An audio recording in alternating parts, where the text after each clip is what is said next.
أخرانا وعلى آله وعلى آله وصحبه وسلم. اللهم صل على سيدنا محمد صلاة تجعلنا بها من أهل العلم ظاهرا وباطنا وتحشرنا بعبادك الصالحين في دنيانا وأخرانا وعلى آله وصحبه وسلم في دنيانا وأخرانا وعلى آله وصحبه وسلم. Bismillahirrahmanirrahim. Innal hamdalillahi jami'a wassalatu wassalamu ala sayyidina Muhammadin asyrafil khalqi jam'a wa ala alihi wa ashabihi alladhina nalu as-sa'adatal haqiqiyata fid dunya wal ukhra. Allahumma salli ala sayyidina Muhammad abdika wa nabiyyika wa rasulika nabiyil ummi wa ala alihi wa sahbihi wa barik wa sallim taslima biqadri 'azamati dzatika fi kulli waqtin wa hin. Rabbi ishrah li sadri wa yassir li amri wahlul 'uqdatam min lisani yafqahu qawli. Amin. Amma ba'd. Ayyuhal hadirun wal hadirat, para bapak, para ibu, para jamaah, para rencang-rencang sesarengan, para rencang-rencang sinau sesarengan ingkang minulya. Muga terusaken ngaos kita kitab Al-Hikam.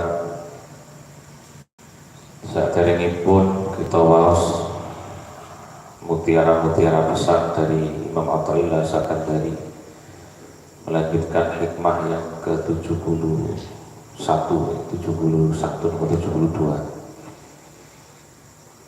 ngelosi utawi perkenaan dengan nisfu Sya'ban. Terus Imam Syafi'i radhiyallahu anhu ngendikan dalam satu keterangannya bahwa ada 4 malam yang mustajabah.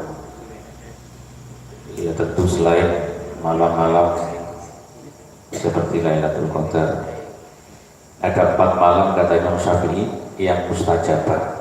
Yang pertama malam tanggal 1 Rajab, sudah lewat udah. Malam tanggal 1 Rajab yang kemarin itu termasuk malam mustajabah. Maknanya mustajabah itu adalah harapan doa-doa kita lebih banyak dikabul oleh Allah Ta'ala. Yang kedua yakni malam Idul Fitri. Malam Idul Fitri itu nek dibuat munajat itu termasuk malam yang mustajabah. Yang ketiga malam Idul Adha. Kemudian yang keempat, yang terakhir malam nisfu Sya'ban. Nah, pada malam nisfu Sya'ban untuk bulan ini niku bertepatan dengan tanggal Masehi lepas Kamis malam Jumat. Kalau ini pas Januari niku kan beriringan antara Masehi dan Hijriah dan Masehi. Tanggal 1 Januari, tanggal 1 Hijriahnya Rajab. Karena 1 bulan Januari itu jumlahnya 31, sedangkan Hijriah itu cuma 30, maka geser lagi selisih 1 hari. Jadi tanggal 13-nya Masehi, Februari Masehi itu tanggal 14-nya Sya'ban. Maka malam nisfu Sya'ban, malam tanggal 15 Sya'ban itu hari Kamis malam Jumat tanggal 13. Malam Jumatnya kan tanggal 14. Nah, insya Allah mangke wonten sing imami teng mriki mau Yasin 3 kali. Yasin yang pertama kita niatkan untuk berdoa, ndonga minta tetap iman Islam, minta tetap iman Islam. Yang kedua, Yasin khotam yang kedua minta panjang umur, panjang umur barokah. Yang ketiga minta rezeki yang jembar barokah. Jadi itu doa-doa inti memang yang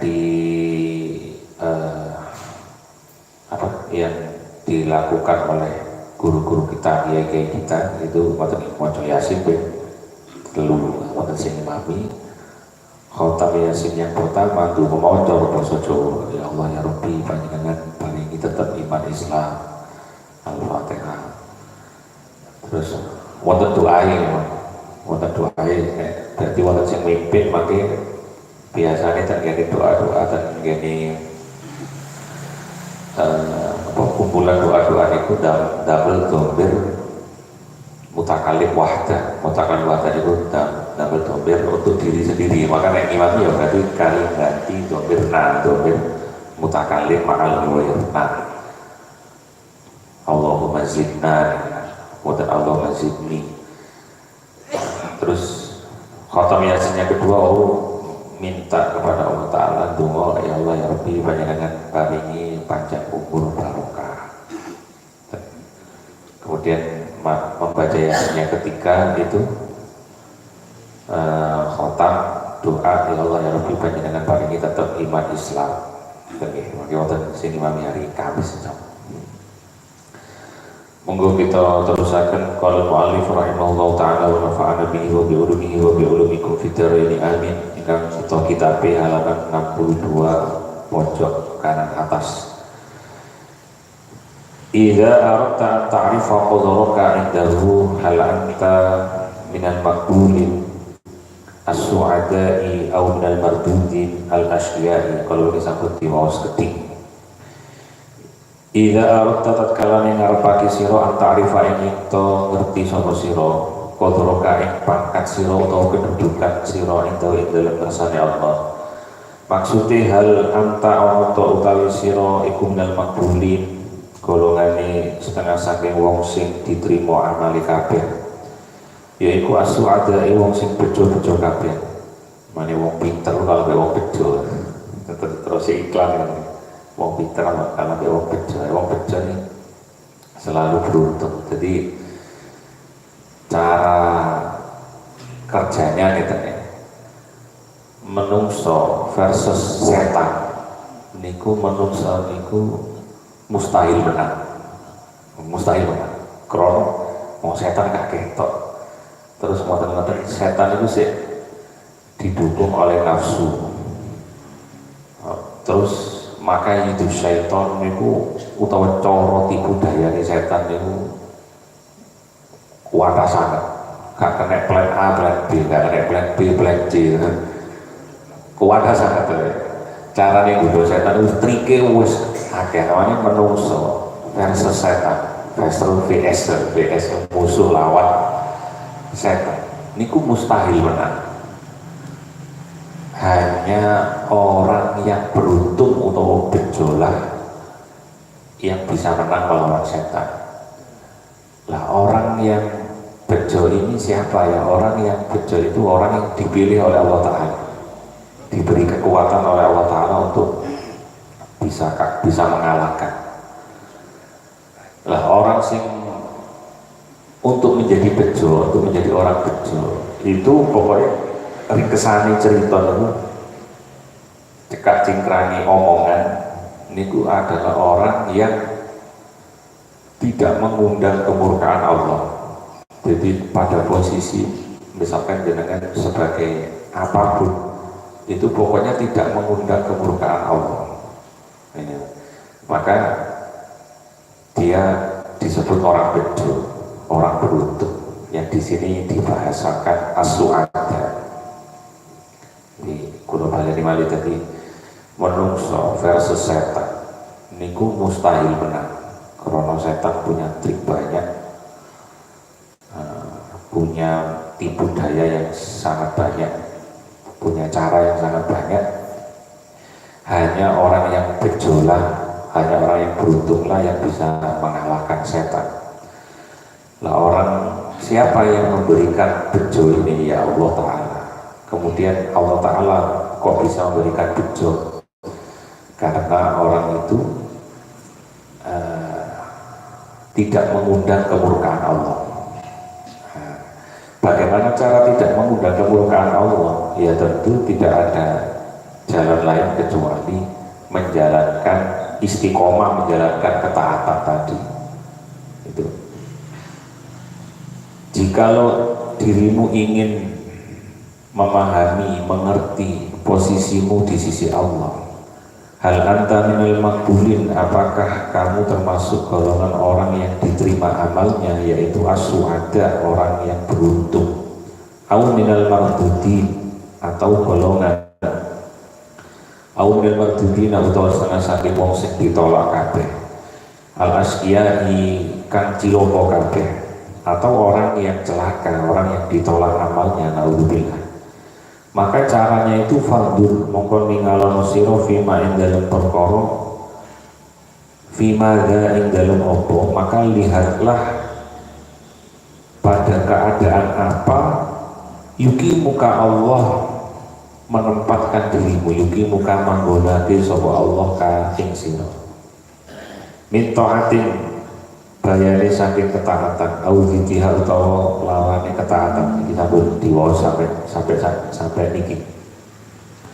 Maka lihatlah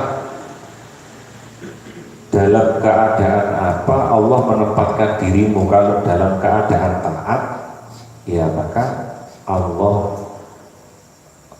dirimu termasuk orang yang diterima amal. Ini sama dengan logika. Orang yang diterima tobatnya itu orang yang seperti apa ya? Orang yang tidak menunda tobat, ya wis tobat itu. Kalau ditunda-tunda ya jelas tidak diterima, seperti itu.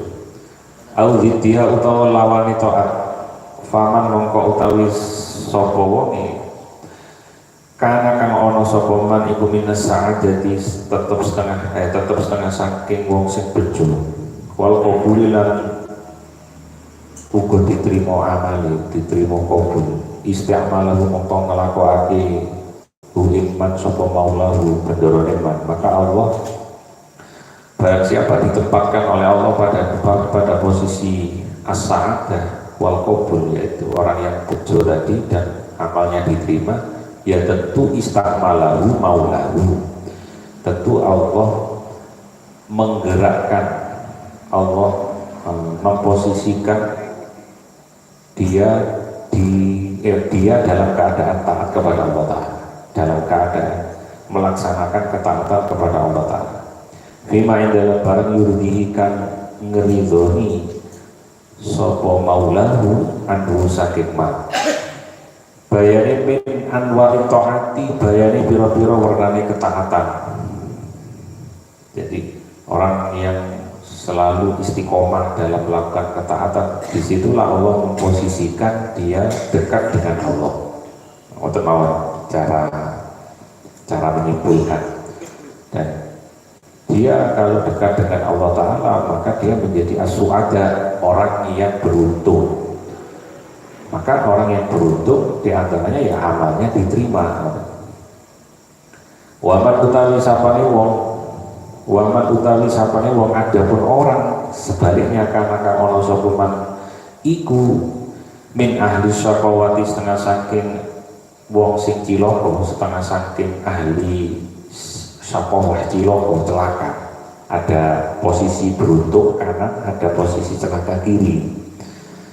Ya maka caranya melihat memahaminya yaitu istakmalahu mongko nglakokake sapa iman dan sapa maulahu Allahu iman fima ing dalem barang, fima ing dalem barang di dalam keadaan yuskitu kan dibedoni iman alih ing atase man min anwa'il mukhalafati, bayani pira-pira nglakoni warnane perkara sing ulayani yaitu maksiat.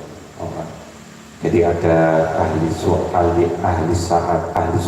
minas sa'adah wal qabul, ada ahli syaqawah yaitu mardud, orang yang ditolak amalnya. Orang yang tolak amalnya ya tentu istahmalau fima yusbitu, orang yang ditempatkan pada posisi di mana dia melaksanakan mukhalafat, yaitu kebalikan dari ketaatan, yang mananya kemaksiatan. Di sapane wong sing cedek nang Gusti Allah pasti dia melakukan ketaatan.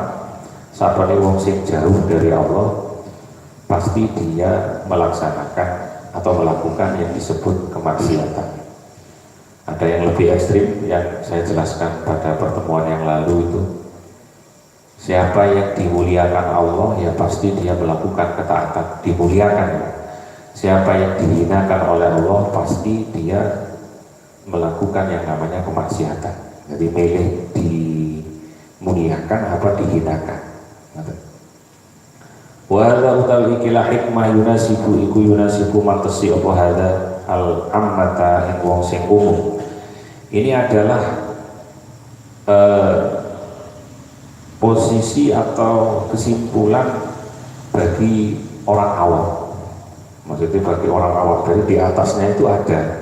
Makanya kan di Al-Quran itu ada ashabul yamin, ada golongan kanan, ashabus shimal, naudzubillah, ada golongan kiri. Itu tuh golongan kanan berarti orang baik, golongan kiri berarti orang jelek, orang yang tidak baik. Tapi ada makom yang khusus, yaitu makom muqarrabin. Fa'amma in kana minal muqarrabin faruhu wa rihanu wa jannatu na'im. Maka makom muqarrabin ini adalah makom yang didekatkan oleh Allah Ta'ala. Siapa yang mendekatkan? Ya Allah sendiri gitu. Yang didekatkan oleh Allah Ta'ala. Jadi Allah memilih, menghendaki untuk memilih hambanya, maka dia termasuk bukan golongan ashabul yamin atau ashabul shimal, tapi golongan muqarrabin. Wa amal khosoh, lah golongan muqarrabin inilah yang disebut golongan khosoh, golongan khusus. Ya, makom-makom itu pasti ada. Kelas ekonomi, kelas VIP kan itu. Wa amal khosotu lan anapun utawi wong sing khusus fayuqalu mongko iku di ngendikake utawa didhawuhake fi indal khosoh in arep talamun ngarepake sira an ta'rifa in ento merusak sira qadraka ing kedudukan sira ay manzilata tegese kedudukan sira indahu ana ing ngersane Allah hal anta minal muqarrabin, ya dibahas hal anta minal muqarrabin, hal ana ta utawi sira iku anta, hal anta ana ta utawi sira iku minal muqarrabin, setengah saking wong sing padha didekatkan oleh Allah Ta'ala. Jadi orang muqarrabin ini orang yang otomatis dekat sama Allah Ta'ala. Muqarrabin, golongan muqarrabin. Aula utawa orang yang golongan muqarrabin, golongan khusus, maka fandul mongko ningalono sira utawa angen-angen sira fi madza ing dalem apa, maka di dalam apa yukimuka Allah menempatkan dirimu, yukimu manggonake sapa Allah ka ing sira ayyuridu tegese nekake sapa Allah ing-man ala qalbika ing atase ati sira min idraki jalalati bayarin nemokake bayarin nemu keagungannya Allah. Orang yang muqarrabin itu cara melihatnya, mendeteksi itu adalah ditemukan di hatinya itu tarku Allah, sesuatu yang meninggalkan sesuatu selain Allah. Berarti ya di dalam hatinya itu ada billahnya. Kalau ada keterangan yang bagus yang saya saya rangkum kemarin itu ngeten. Billah ini kan ada di dalam kalimat khawqalah. Khawqalah itu kalimat la haula wala quwata illa billahil aliyil azim. Maknanya apa sih la haula wala quwata illa billahil aliyil azim? Kalau dimaknai basa Jawa, dimaknai dimaknai bahasa Jawa itu begini, la haula ora doyo sumingkir saking duraka. Tidak ada kekuatan untuk menghindar dari maksiat. Duraka itu maksiat. Wala quwata, dan tidak ada kekuatan untuk beribadah kepada Allah illa billah, angin kelawan pitulungi Allah, dengan bersama Allah. Billah itu bersama Allah. Ya, tidak ada daya upaya kecuali beserta Allah atau lawan cekak cikrangi. Ini sebenarnya inilah yang disebut golongan muqarrabin, golongan orang-orang yang suci, golongan yang otomatis orang yang didekatkan Allah. Saya boleh bingung kan, ada dulu saya pernah jelaskan itu ada istilah mukhlis orang ikhlas, ada mukhlas orang yang otomatis ikhlas. Jadi ada mukhlisin, ada mukhlasin. Mukhlasin ini di atasnya ikhlas karena dia otomatis sudah ikhlas. Jadi kerjakan sesuatu itu serba otomatis ikhlas. Itu mukhlasin. Jadi kalau orang yang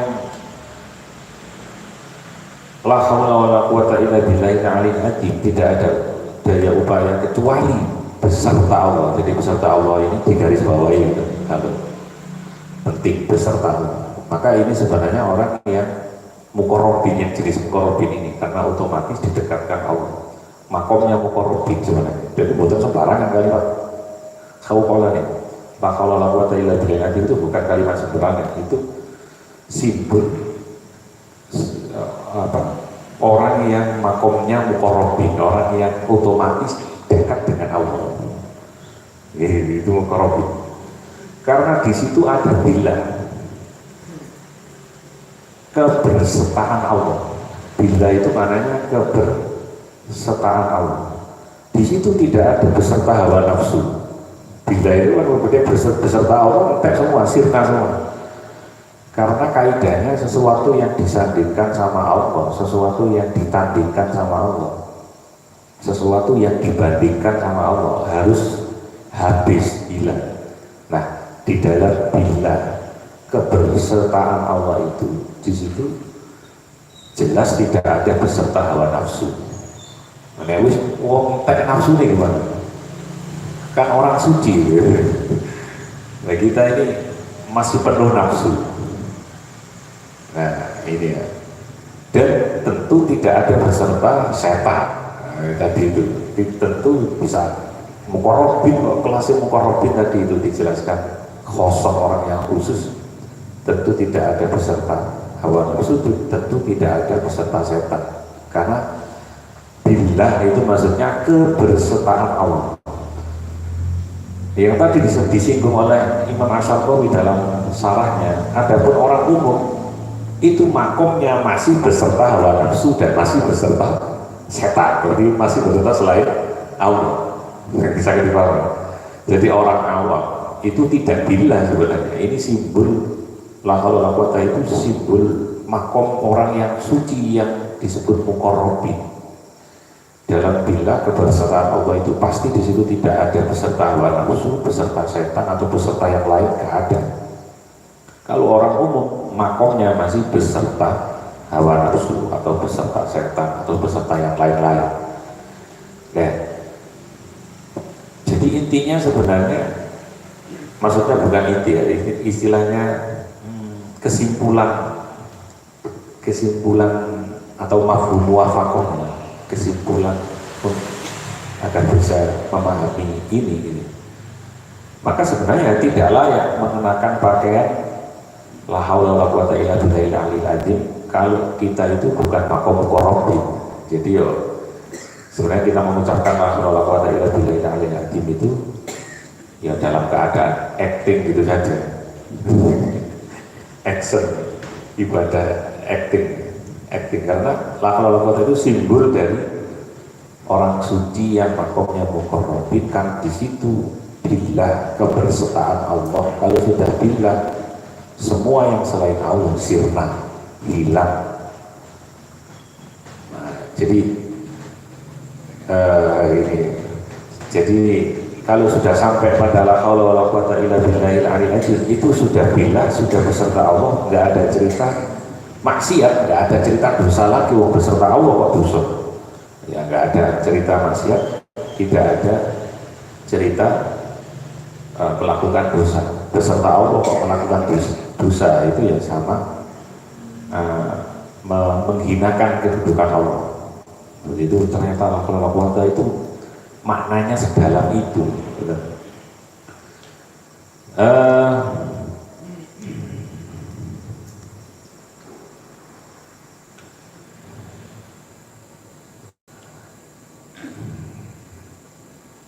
Wa hadza yunasibu min anwa'i ta'at wa man kana min ahli syaqawa nisabun.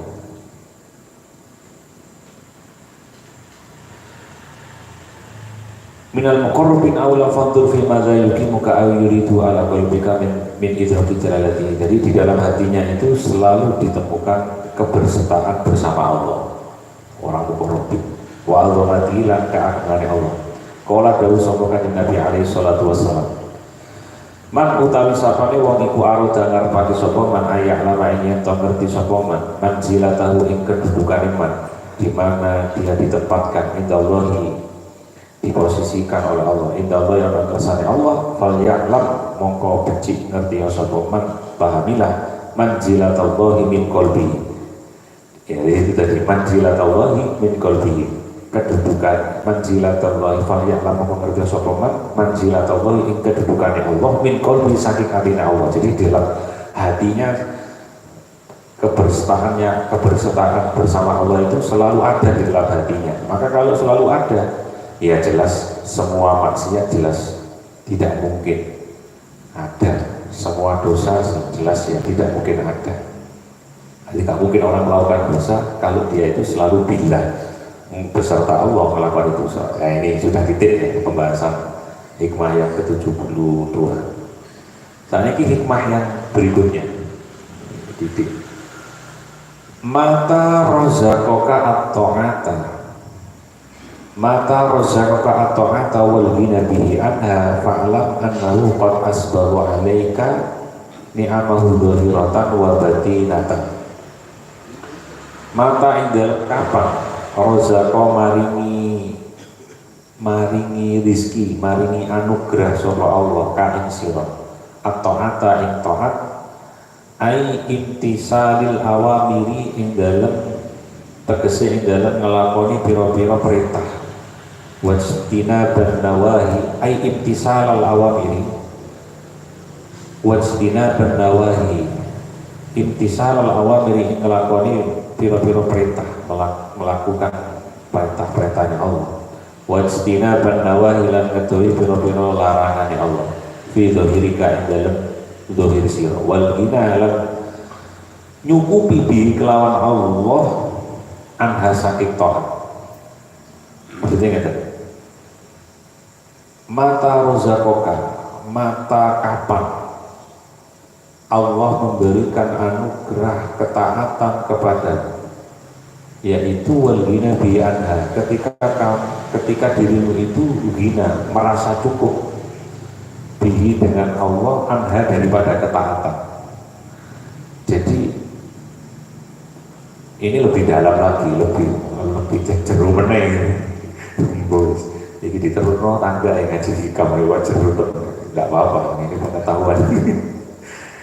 Maksudnya gitu, ketika orang itu melakukan yang namanya ketaatan, maka sudah tidak memandang ketaatannya lagi, sudah nggak memperhitungkan ketaatannya lagi, wis gak diiling atau bahasa yang lebih parah itu nggak diungkit-ungkit lagi melakukan ketaatan itu, maka sudah cukup wal ghina bihi, sudah mencukup semua dengan Allah. Kalau terus iso ngetan iki wis ikhlas itu wis otomatis aja karena orang-orang khusus. Karena apa? Kenapa bisa seperti itu?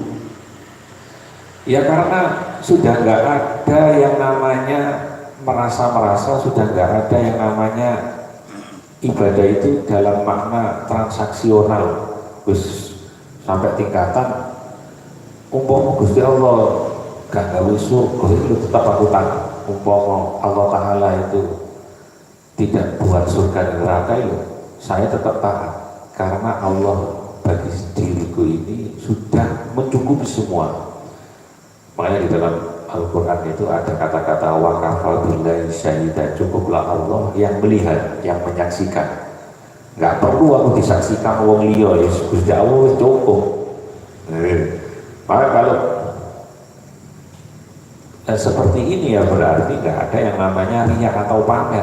Aku cukup dilihat Gusti Allah, kalau aku awal melok-melok dulu aku terus aku penting kok delok nggak penting itu dah wal nabi, maka sudah cukup bihi dengan Allah anha daripada memandang ketaatan. Kalau saya bahasakan lebih sederhana itu melakukan ketaatan itu sudah nggak memandang jenis ketaatannya apa, tapi memandangnya adalah siapa yang memerintah ketaatan itu. Menghindar dari maksiat juga begitu, tidak memandang yang dihindari apa, tapi siapa yang menyuruh untuk menghindar, yaitu Allah Subhanahu wa ta'ala. Ini jauh meneh. Bi Allah tarona, bi Allah tarkana ilaih. Kelawannya to ora condong sira ilaha maring taat fi naili matlubika ing dalem merkoleh ka sira. Makanya Allah itu di dalam Asmaul Husna ada nama Al-Muntaqimu. Al-Muntaqimu Jalla Jalaluhu, maknanya adalah zat yang maha menghitung, zat yang maha perhitungan. Itu Al-Muntaqim maknanya.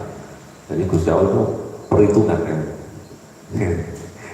Sisi ininya Allah Ta'ala, Allah itu perhitungan. Kita dihitung memang. Finai lima telubika. Makanya kan di dalam satu riwayat hadis itu Allah Ta'ala itu nanti di hari kiamat akan menggugat 4 golongan.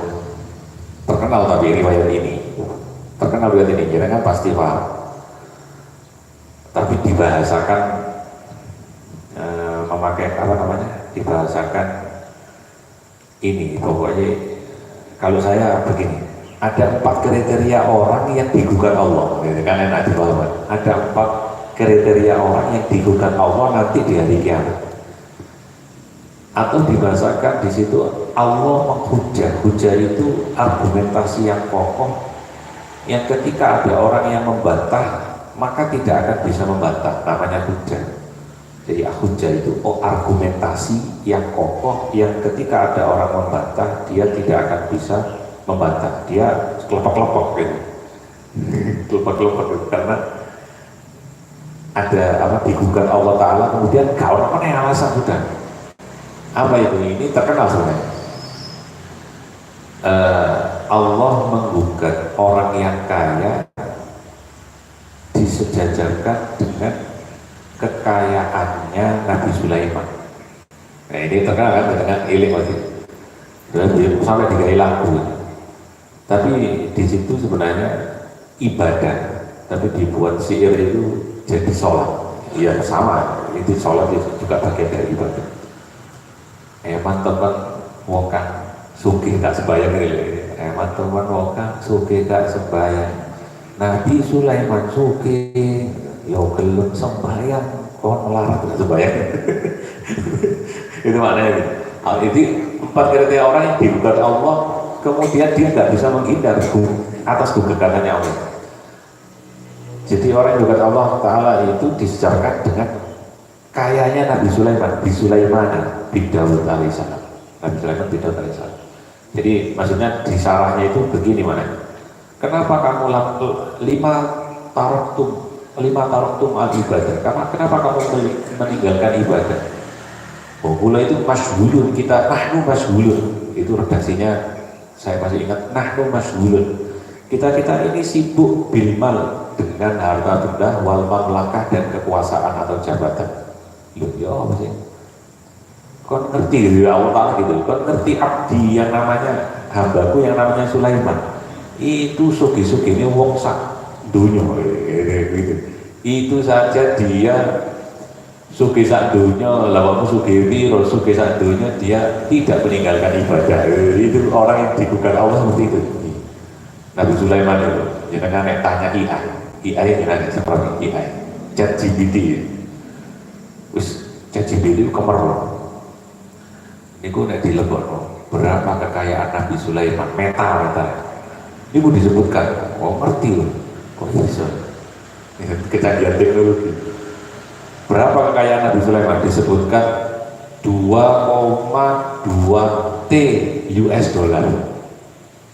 Padahal kekayaan orang yang paling kaya saat ini tingkatannya miliar US dollar.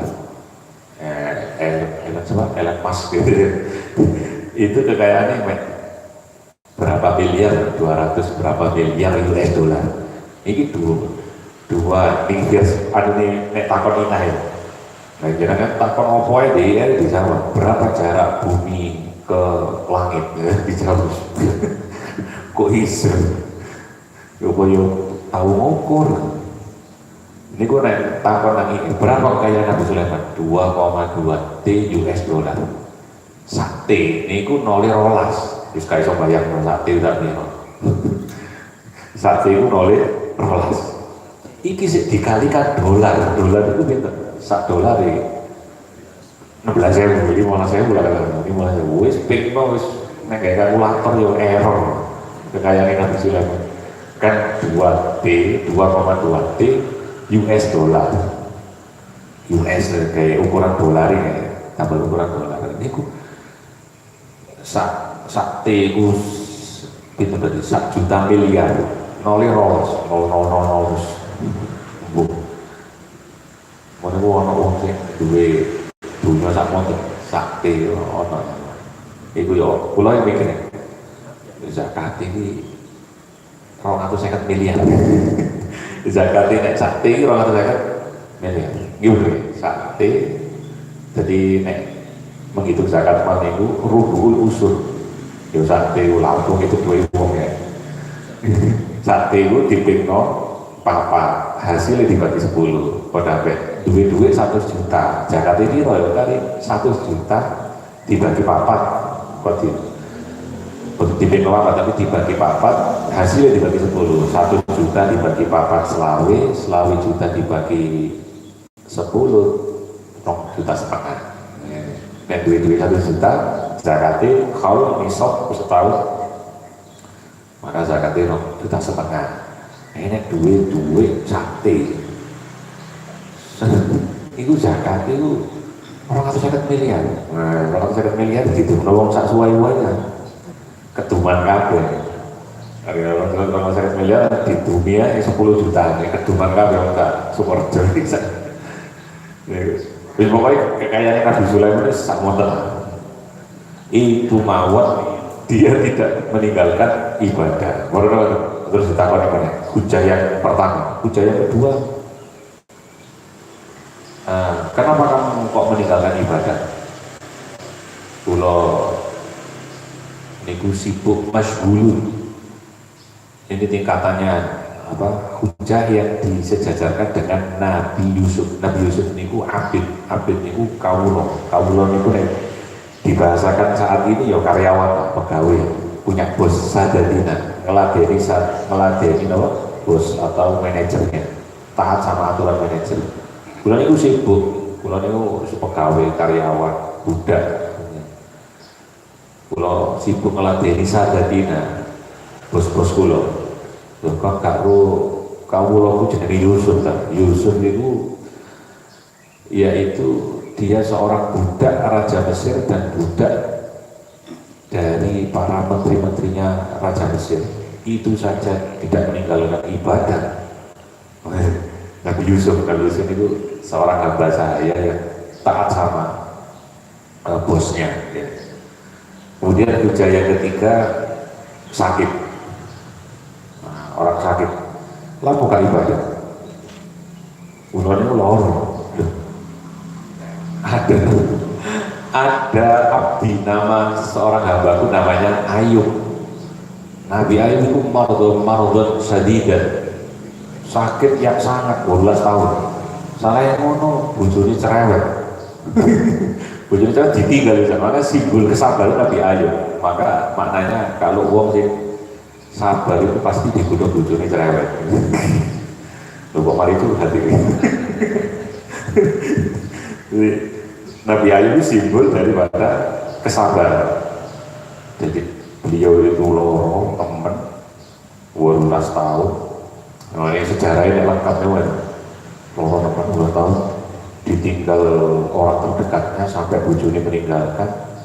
Nabi Ayub disembuhkan kembali, diangkat penyakitnya pada 10 Muharram, 10 Asyura, bulan Asyura, bulan Muharram, Asyura itu 10 Muharram sembuh. Makanya tanggal 10 Muharram itu keramat, Asyura itu keramat, karena Allah mengangkat penyakitnya Nabi Ayub di antaranya. Apakah nggak ngerti ada hamba pun namanya Ayub, dia sakit yang sangat, kemudian ditinggalkan istrinya, ditinggalkan orang terdekatnya. Wah, tak hujah dari sahabat. Yang terakhir Allah menghujah, yaitu disejajarkan dengan Nabi Isa. Karena ada orang yang alasan, kenapa kamu gak ibadah? Kulo ini fakir sing wis sibuk ngurusi kebutuhan kulo, mau rebutan sakit, mau ibadah. Loh, gak ngerti kan? Ono kawulaku jenenge Isa. Nah, Nabi Isa itu melarati tiang sak dunya dhewe. Minal arti itu afqor orang yang paling fakir di dunia, fil arti. Nabi Isa gak duwe omah, gak duwe bojo. Nabi Isa nabi. Makanya kesimpulannya, cara Allah mencintai hambanya itu berbeda dengan cara manusia mencintai sesamanya. Nek wong manusia seneng wong, yo kabeh dikekno. Allah enggak, Allah punya cara sendiri gitu, punya cara sendiri. Nah itu tak wis orang yang digugat Allah itu orang itu digugat Allah. Makanya kita tidak ada alasan untuk tidak ibadah. Intinya ada. Wah ini ngerti. Wal ghina bihi anha bi alla taraka ila dinairi matlubika bi alla tarkana ilaiha kelawan ento ora condong sira ilaiha marang taat fi nairi matlubika ing dalem perkoleh ka ing sira merkoleh utawa nyupris sapa sira bal ta'allaq qalbaka balik gantungake sira qalbake ngati sira bi maulaka kelawan bendoro yaitu Allah Subhanahu wa taala wa taghayyab lan ngilangake sira akul syai'in saking saben-saben suci siwa kang saliyane Allah. Maka sudah tidak memandang ketarannya lagi ya. Wah, berarti itu tadi keterangan awalnya. Berarti keterangannya mata rozal taat, apabila seorang itu dianugerahi ketaatan, maka dia pasti merasa cukup dengan Allah daripada ketaatan itu. Sudah tidak memandang ketaatannya lagi, atau bentuk ketaatannya sudah tidak diperhitungkan lagi, karena sudah ya merasakan nikmat dalam melaksanakan taat itu. Nah, tadi itu fa'lam qawarusiro annahu setunya Allah qad asbagha teman-teman nyempurnaake sapa Allah alaihi ing atas sira nikmah ing pira-pira nikmate Allah dhahiratan ing dalem dhahire wa yatilka taat utawi iku mengkono-mengkono taat wa batinatan lan ing dalem batine. Maka orang yang seperti ini sudah cukup, merasa cukup sudah dengan Allah, sudah gak memandang ketaatannya lagi. Dialah atau ketahuilah orang yang seperti itu adalah orang yang dikaruniai nikmat dohir batin. Maksudnya kalau nikmat dohir saja ya dia ngelakoni taat gitu, ngelakoni taat. Tapi kalau nikmat dohir batin, ketaatannya itu adalah ketaatan yang hanya memandang Allah. Nah, hanya memandang Allah Ta'ala. Ada kesimpulan yang belum tulis. Jadi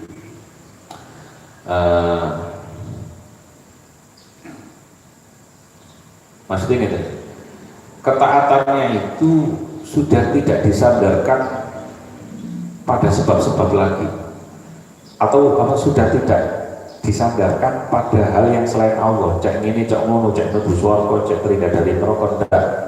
Cek rezekinya lancar, cek harus tidak ada itu. Itu karena sudah cukup bersandar dengan Allah Ta'ala, ya, sehingga ya makanya orang yang disebut walinya Allah dalam Al-Quran itu kan inna awliya Allah la khaufun wa la khaufun, tidak merasa takut dan tidak merasa sedih. Yuk gak takut, gak sedih, karena apa? Karena sebab limpahan kebahagiaannya itu, nikmat-nikmat kebahagiaannya itu menutupi setiap takut dan sedih itu atau kekhawatiran yang lain.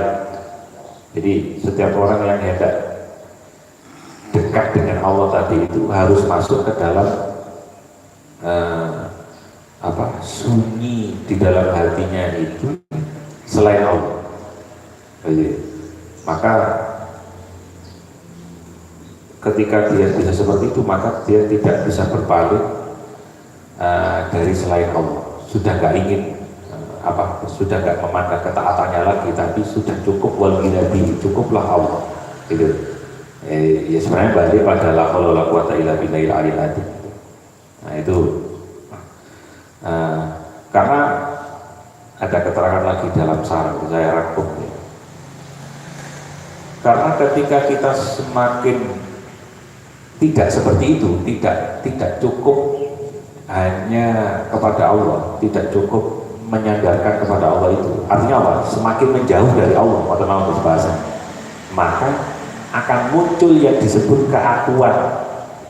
Jadi keakuannya akan semakin tinggi. Jadi maka di dalam merasa ibadahnya itu, dalam merasa ketaatannya itu bergerak dalam kehendaknya sendiri, tidaklah la quwata illa billah, tapi bergerak dalam kehendaknya sendiri. Jadi gambarannya itu dia akan ngomong begini, aku kaya karena rajin kerja, aku ibadah karena bisa melawan malas. Padahal semua itu karena sebab Allah yang memampukan untuk mengerjakan ketaatan. Disebutkan tetap balik nang la haula wala quwata illa billah. Maka maknanya semakin kita mendekati Allah, maka dalam rasa ibadah tadi itu makin terang, sedang digerakkan Allah, atau sedang digerakkannya atas segala sesuatu tindakan. Jadi dia akan merasa aku iso ibadah itu sebab gampangannya dipilih oleh Allah Ta'ala. Gitu. Itu orang yang diberi, orang kalau bisa bersikap seperti itu, maka dia diberi karunia zahir batin. Artinya gini, ada karunia yang hanya zahir saja, ada karunia yang zahir batin. Kalau karunia zahir saja, dia melakukan ketaatan dengan memandang ketaatan. Ternyata aku iso poso nutup 30 dino. Itu kenikmatan yang zahir saja. Tapi kalau kenikmatan yang zahir batin, jeru kenikmatannya, maka dia memandang alhamdulillah. Jadi ya sifatnya syukur dong sudah. Alhamdulillah aku dipilih karo Allah Ta'ala iso ngelakoni poso 30 dino. Alhamdulillah aku dipilih oleh Allah Ta'ala iso ngelakoni sholat duha, sholat sunnah misalnya. Alhamdulillah aku dipilih oleh Allah Ta'ala, dan seterusnya. Maksudnya makanya ada kiai wali, seorang wali di daerah pesisir Jawa Tengah, itu yang disebut kiai alhamdulillah. Jadi nama tahamnya, moga-moga alhamdulillah. Dungo nih, buatan dungo dia ya alhamdulillah, cakap-cakap pun maksud. Jenenge wali tapi alhamdulillah. Suatu ketika namanya kiai, kadang-kadang kiai terkenal dengan kiai alhamdulillah. Jadi orang apa ya alhamdulillah. Suatu ketika kiai ini diajak safar lungo di darat sama konconi sesama kiai. Podo wali ini wis pokoknya podo konconi istilahnya dibikin lah, di prank. Ayo bayar kemudian pertemuan, misalnya ngobrol pertemuan NU lah. Ini ku ditumpah ngarep kocone dibuka, kocone dibuka, diliwat no kali-kali pinggir embong sing akeh wong adus e. Akeh wong adus otomatis kan auratnya ketok. Ngoten kiai alhamdulillah tetap alhamdulillah. Alhamdulillah. Oh, jadi kuwi. Iki tetap alhamdulillah adalah wong adus e. Ternyata alasannya hujah itu bener. Nah, aku sing memang ya gara-gara ketemu wali itu iso maca sing nyopir ini. Ya yo apa itu lho wong atus alhamdulillah. Lho, moro langsung dijawab itu padahal dia ini ngomong di jero ati ini. Ya yo apa iki mosok ketemu wong atus lho wong atus alhamdulillah. Terus si yai sing alhamdulillah ini. Lho aku ini nyukuri alhamdulillah nyukuri untung gak keluargaku, gak anak-anakku sih koyok ngono itu. Maksudnya untuk gak keluarganya sih koyok ngono, makanya alhamdulillah makomnya wis luar biasa. Wahya utawi nikmat nikmat batin iku makrifatuka makrifat sira alatika al jabat utawa sedidik apa alatika kamaran sira. Al-ghibatakan ing samaan saking taat wa adana ru'yatiha lan ora anani nyawak taat. Niki intine. Tidak memandang ketaatannya lagi tapi memandang siapa yang memerintah dalam bentuk ketaatan. Titik. Ini keterangannya titik mana? Disebut cakap pun dulu pun apa waktunya bersambut cakap. Menawi wonten pertanyaan nih, 1-2 pertanyaan monggo pun angel-angel.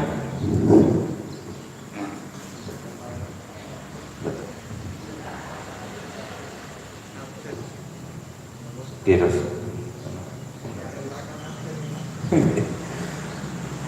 boleh aku boleh saya takut berarti paham sebenarnya. Wes kusnut dan paham maksudnya. Monggo apa semua? Nggih, lha. Jadi cara niku ya apa sih? Nggih, betul. Tidak tergoda. Betul.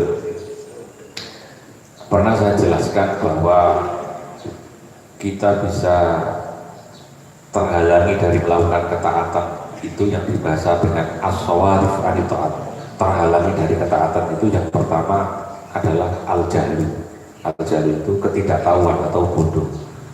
Maka caranya kita harus belajar sinau diantaranya tentang makayidus syaitan, tipu dayanya setan. Caranya setan yang bodoh itu ya apa ya? Tipu dayanya setan. Sama dengan kita mencurigai orang. Ini ojo-ojo maling ini. Oh, jadi ada standar keilmuan pengetahuan. Nek iki wong itu kate nyolong itu ada pengetahuan seperti itu. Sama seperti itu. Caranya bagaimana? Ya tentu kalau Imam Al-Ghazali tentu dibaliknya nang Allah Ta'ala lagi, dikembalikan kepada Allah lagi, yaitu ising menguasai setan. Kalau diibaratkan setan itu anjing, nek kita itu diserang si anjing ini ya diwadulno nang apa diwadul apa bahasa Indonesianya? Diwadulno di kandang nang sing duwe niku asu sampean budhomu lho seset di kondengan akhirnya mana maka tidak ada logikanya kan seperti itu ya maka tidak ada cara lain diantaranya adalah caranya solusinya selalu berdoa kepada Allah Ta'ala minta dihindarkan dari godaan setan makanya ketika kita mau sholat itu disunahkan membaca Qul a'udzu birabbin nas malikin nas ilahin nas min syarril waswasil khannas dari kejahatan setan was-was yang tersembunyi karena kita nggak kelihatan jadi dibalikkan dengan Allah Ta'ala atau kita disarankan juga dalam sholat sunnah sebelum membaca Fatihah membaca a'udzu billahi minasyaitonir rajim ini kalau dalam sholat sebenarnya ini meminta perlindungan dari godaan setan sing terkutuk dengan auzubillahi minasyaitonirrajim. Jadi dikembalikan kepada Allah Ta'ala karena Allah lah yang memiliki setan dengan kita berdoa. Itu jadi harus ngomong nonton. Nah, terus cara yang kedua tadi itu menguasai maka yibus syaiton, tipu dayanya setan. Kalau dalam kitab ada namanya kitab Talbis Iblis, setan yang bodoh dengan cara apa sih? Oh dengan ini. Saya pernah jelaskan ini tuntas di Minhajul Abidin, kita Minhajul Abidin. Maka yibus syaiton itu ada 7 ya. Yang pertama, setan itu menggoda kita agar kita tidak ibadah. Ayat haru ada dicegah dari ibadah. Ada perintah sholat, ojo sholat. Oh, setan. Ada perintah puasa, ojo puasa. Itu godaan setan yang pertama. Godaan setan yang pertama ini kita kalah, kelepek-kelepek ya wis. Ya gimana wis gak ada yang kuat lagi. Setelah ayat haru ada dicegah dari berbuat taat, tipu daya setan yang kedua itu adalah yo halo wis. Kalau orang lolos dari dicegah dari ibadah itu digudungkan oleh setan dengan cara ya wis gak apa-apa wis ibadah upaya misalkan sembahyang tapi kuku air waktu isya itu sih ditunda-tunda terus jadi ditunda-tunda taswif namanya taswiful ibadah itu menunda-nunda ibadah waktu isya sih lapor kamu sembahyang saiki kalau isya sih nah itu ditunda-tunda. Itu nanti ada ilmu-ilmunya. Jadi yang pertama dibalik karena Allah Ta'ala yang punya setan dengan kita berdoa, dengan setiap kita beraktivitas itu ya a'udzubillahi minasyaitonirrajim, beraktivitas ibadahnya agar lolos dari gangguan setan. Kemudian paham ilmunya tipu dayanya setan dulu tadi. Nek wis ditunda-tunda ya wis lolos orang apa setan gagal menggoda seseorang dengan cara dimasukkan menunda-nunda itu atas wiful ibadah tadi itu.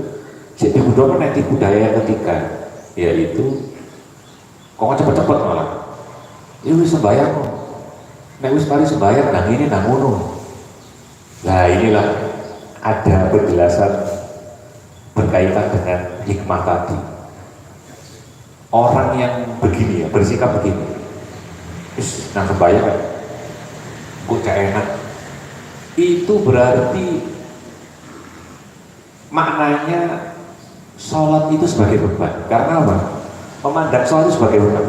Bisa tak sembahyang saiki kok cak enak plok loh, wong sholat itu harusnya nikmat kok iso apa namanya dipersepsikan sebagai beban kayak semari sembahyang plok. Paham ya? Saya paham. Itu salah itu. Jadi kata lunga misalkan ya sholat saja, nggak usah punya pikiran ku nek pulang di jalan cek enak bu. Kata lunga sholat dhisik, gua di jalan cek enak, gak mampir-mampir. Itu memandang atau mempersepsikan sholat itu sebagai beban. Gua nek wis mari dilakukan jenengan bisa plong. Itu godaannya setan sangat halus sekali. Wah halus sekali. Karena ternyata biasa kata lunga harus bansit cek enak. Gua dek sembahyang gak mampir-mampir enak. Ya sholat saja, gak usah punya pikiran seperti itu. Kalau jenengan punya bersikap, punya pikiran seperti itu, maka itu tadi mempersepsikan sholat sebagai beban dari Allah. Gue habis mari ngerjakan plong wis kau tak sembahyang. Padahal namanya Sabit Al-Bunani. Gue pulau dikubur, pulau kepingin sholat di kuburan. Awalnya dia kan buat lama sholat itu mati sembahyang. Mungkin pulau di swarga tak sholat di swarga dari Sabit Al-Bunani, seorang tabi'in. Karena memandang sholat sudah gak sebagai beban lagi, tapi sebagai kenikmatan. Memandang siapa yang memerintah, yaitu Allah Subhanahu Wa Taala. Itu jadi ngerti caranya dikembalikan kepada Allah dengan cara berdoa. Ibaratnya logikanya seperti anjing tadi itu yang memiliki tuannya ya dikembalikan ke tuannya. Kalau sama tulungi pohon itu asuhnya sampai buang udah. Terus yang nomor kali adalah tahu ilmunya, tahu apa jenis itu seluk beluknya iblis itu naik udo ya Allah. Itu diantara saya bocorkan. Sebenarnya ini sudah saya bahas di Minhajul Abidin dulu. Ya ada 3, ada 7. Ini saya sebutkan 3. Diterus normali ini di pas itu ini gini. Apa tuh pun awal. Di antara ini gua Pak Somar. Wonten malih pertanyaan mulu. Nggih. Apa?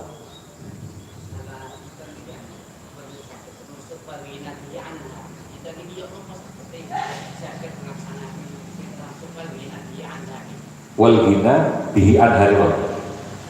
Wal ghina itu semoga, mana semoga itu sudah nggak butuh lagi bihi, nggak butuh lagi selain dari Allah, anha daripada ketaatan. Jadi wal ghina bihi anha itu makna sederhananya ini unik.